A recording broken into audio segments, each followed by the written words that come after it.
Hello दोस्तों, इस video में आप सुनने वाले हैं 3 पावरफुल कहानियां जो आपको इंस्पायर करेगी आउट ऑफ द बॉक्स सोचने के लिए, अपनी स्ट्रेंथ्स को जानने के लिए और अपने आसपास की नेगेटिव वॉइसेस को इग्नोर करते हुए अपने गोल्स तक पहुंचने के लिए। So let's start. बहुत समय पहले एक छोटे से गांव में एक छोटे बिजनेसमैन ने साहूकार से बहुत पैसा उधार लिया हुआ था। साहूकार बूढ़ा और बदसूरत सा दिखने वाला व्यक्ति था जो बिजनेसमैन की बेटी को पसंद करने लगा था। साहूकार ने बिजनेसमैन और उसकी बेटी को अपने घर बुलाया और उसका कर्ज माफ करने के लिए एक ऑफर दिया। उसने कहा कि वह एक थैले में एक काला और एक सफेद पत्थर लेकर आएगा और व्यापारी की बेटी को उसमें से एक पत्थर उठाना होगा। अगर उसका उठाया हुआ पत्थर काला निकला तो वह बिजनेसमैन का कर्ज माफ कर देगा, लेकिन उसकी बेटी को साहूकार से शादी करना होगा। और अगर पत्थर सफेद निकला तो भी वह बिजनेसमैन का कर्ज माफ कर देगा और उसकी बेटी को उससे शादी भी नहीं करना पड़ेगा। साहूकार का ये ऑफर सुनकर बिजनेसमैन को बहुत बुरा लगा, लेकिन उसकी बेटी ने इसके लिए हाँ कर दी क्योंकि कहीं न कहीं वह अपने पिता का कर्ज माफ करवाना चाहती थी। बेटी के हाँ करते ही साहूकार दौड़कर अपने घर के गार्डन में गया और वहाँ से 2 पत्थर उठाकर ले आया। लेकिन जब वह पत्थर उठाकर थैले में डाल रहा था तो बेटी ने नोटिस किया कि वह दोनों ही काले पत्थर थैले में रखकर चीटिंग करने वाला था। अब डॉक्टर के पास 3 ऑप्शंस थे। पहला, वह थैले में से पत्थर को उठाने से ना कर दे। दूसरा, वह दोनों पत्थरों को थैले से बाहर निकालकर साहूकार को एक्सपोज कर दे। और तीसरा, ये जानते हुए भी कि थैले में दोनों ही काले पत्थर हैं, एक को उठा लेती। अगर वह पहले 2 ऑप्शंस में से किसी एक को चुनती तो पिता का लोन माफ करवाने की अपॉर्चुनिटी खो देती, और अगर तीसरा ऑप्शन चुन लेती तो कर्ज माफ तो हो जाता लेकिन पूरी जिंदगी सेक्रीफाइस करती। तो अब क्या? व्यापारी की बेटी ने इन तीनों ऑप्शंस में से किसी को नहीं चुना, बल्कि उसने थैले में से एक पत्थर निकाला और देखने से पहले ही उसे थैले से बाहर गिरा दिया, जहां पहले से ही बहुत से पत्थर मौजूद थे। और साहूकार से कहा, ओह मैं कितनी अनाड़ी हूँ, मैंने ये पत्थर गिरा दिया, लेकिन कोई बात नहीं, थैले में बचा हुआ पत्थर देखकर आप समझ जाएंगे कि मैंने कौन सा पत्थर निकाला था। ऑब्वियसली थैले में काला ही पत्थर बचा हुआ था। साहूकार ने इस डर से कि उसकी चालाकी पकड़ी जाएगी बिजनेसमैन के सामने ये मान लिया कि उसकी बेटी ने सफेद पत्थर ही निकाला था और उसे कर्ज माफ करना पड़ा। ये कहानी हमें सिखाती है कि जब हम किसी प्रॉब्लम को क्रिएटिव थिंकिंग और क्रिएटिव माइंडसेट से अप्रोच करते हैं तो उसके इनोवेटिव और यूनिक सॉल्यूशंस को ढूंढ पाते हैं जो हमने पहले सोचे ही नहीं थे।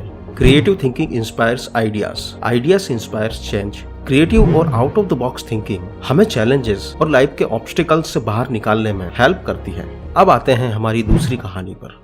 एक बार एक गरीब किसान संत के पास गया और कहने लगा कि मेरे ऊपर बहुत बड़ा कर्ज है और मैं बहुत परेशान हूँ, मुझे इससे बाहर निकलने का रास्ता बताएं। संत ने एक चमकीला नीला पत्थर उसे दे दिया और कहा कि जहाँ इसकी तुम्हें सबसे अच्छी कीमत मिले वहाँ इसे बेच दो।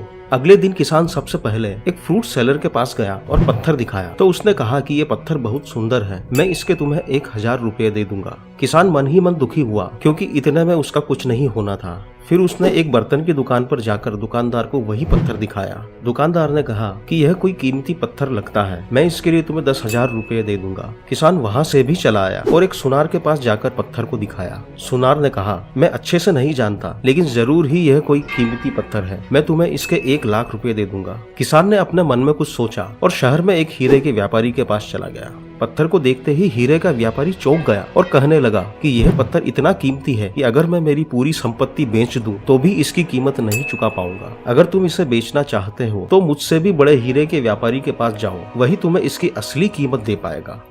ये कहानी हमें सिखाती है कि अक्सर हम अपनी क्वालिटीज और स्ट्रेंथ्स को अंडर एस्टिमेट करते हुए अपनी पावर को यूज नहीं कर पाते।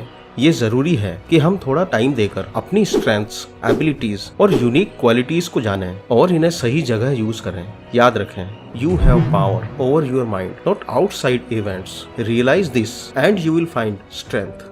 अब आते हैं हमारी तीसरी कहानी पर।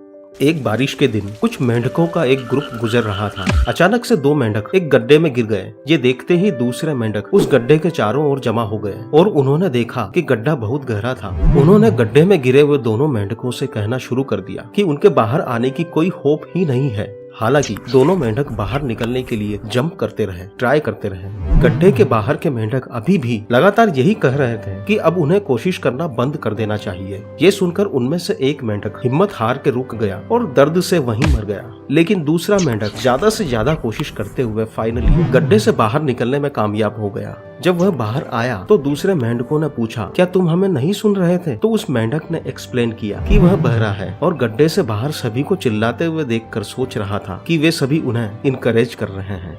ये कहानी सिखाती है कि हमें हमारे आसपास के नेगेटिव वॉइसेस और क्रिटिसिज्म को इग्नोर करते हुए खुद पर भरोसा करना चाहिए। चाहे फिर लोग डिस्करेज करें और कहें कि ये इम्पॉसिबल है, हमें अपने लक्ष्य को पाने की कोशिश करना कभी नहीं छोड़ना चाहिए। आई होप इन तीनों कहानियों ने आपको इंस्पायर किया होगा। Please like and share the video and subscribe the channel. Thank you for watching.